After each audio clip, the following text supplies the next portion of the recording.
I'm Tyler Finch, and this is Showline Customs. You're gonna start at the front of this panel, and I'm gonna go in an X pattern. All right, guys, so today we're gonna talk about blocks, what we use and how we use them to get a perfectly straight show car finish.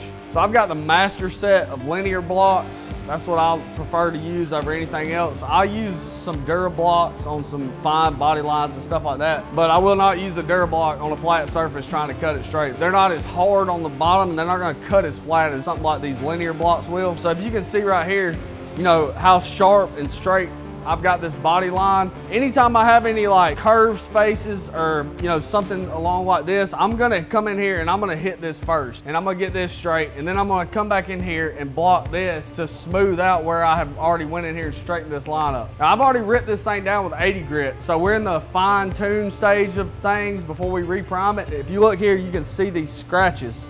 Now we're gonna wanna get all these scratches out with whatever you choose to use, 180, 120, whatever. I'm gonna keep it coarse though, because I'm not gonna sit here and play around with this thing. I'm trying to get it cut flat and straight. That's why I start with 80 grit. It's gonna cut flat and straight. You know, a lot of people like to say use the longest block possible. Yes, I agree most of the time, but sometimes when you're fine tuning stuff, you're gonna wanna use a more controlled block to where you can get in there and shave stuff to make it the perfect shape of how you want it to go.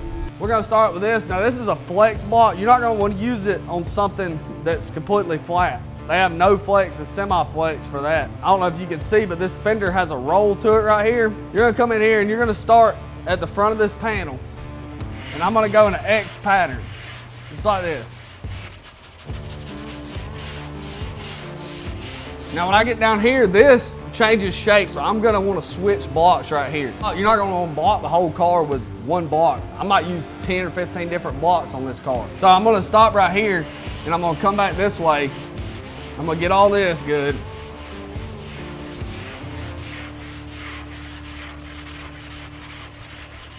Now too, you can see they're starting to, this is where guide coat comes in. You always wanna use guide coat on primer. You can see there's still a little bit of a low spot here, and you can see all your scratches.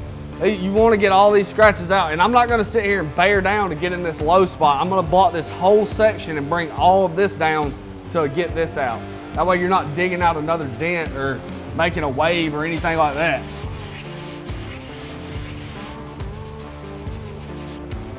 So as you can see now, we've got, you know, this is how you want it to look with the scratches gone. There's no low spots right here. We might have to go back and put in a little bit more putty in, because you can see right here we're cutting through to our epoxy.